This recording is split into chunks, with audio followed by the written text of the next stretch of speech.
नमस्कार, मी मेघना घाग. बुलेटिनची सुरुवात करूया महत्त्वाच्या बातमीनं. नाशिकच्या घटनेत तरुणाचा दुर्दैवी मृत्यू झालाय. गिरीश महाजन यांनी यावर आता प्रतिक्रिया दिली आहे. या घटनेसंदर्भात आयुक्त आणि महापौरांशी चर्चा झाली. ठेकेदारांवर कडक कारवाई होणार असं देखील महाजनांनी सांगितलं. जो अपघात झाला आणि त्यात एक तरुण दुर्दैवी त्याचा मृत्यू झालेला अतिशय दुर्दैवी घटना आहे.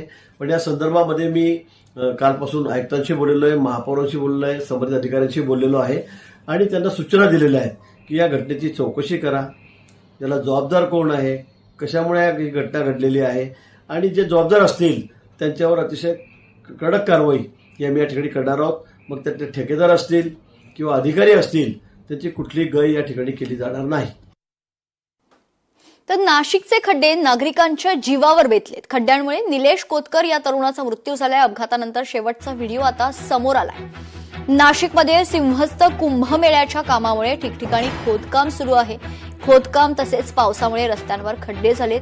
या खड्ड्यांमुळे अपघात होत असून खड्डे नागरिकांच्या जीवावर बेततायत. या खड्ड्यांनी आणि नाशिक महानगरपालिका प्रशासनाच्या उदासीनतेनं 5 जणांचा बळी घेतलाय. बुधवारी सायंकाळी निलेश कोतकर या तरुणाचा अपघाती मृत्यू झाला.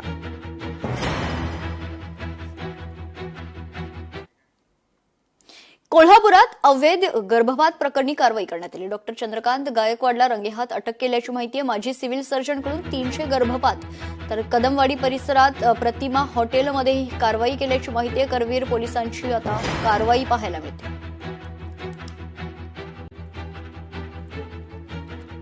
आरोपी चंद्रकांत गायकवाड प्रतिमा हॉस्पिटलचे जे चालवतात त्यांना आम्ही ताब्यात घेतले. त्यांच्याकडे चौकशी केली असता त्यांनी आतापर्यंत 250 ते 300 महिलांचा गर्भपात केल्याचे प्राथमिकरित्या मान्य केलेले आहे.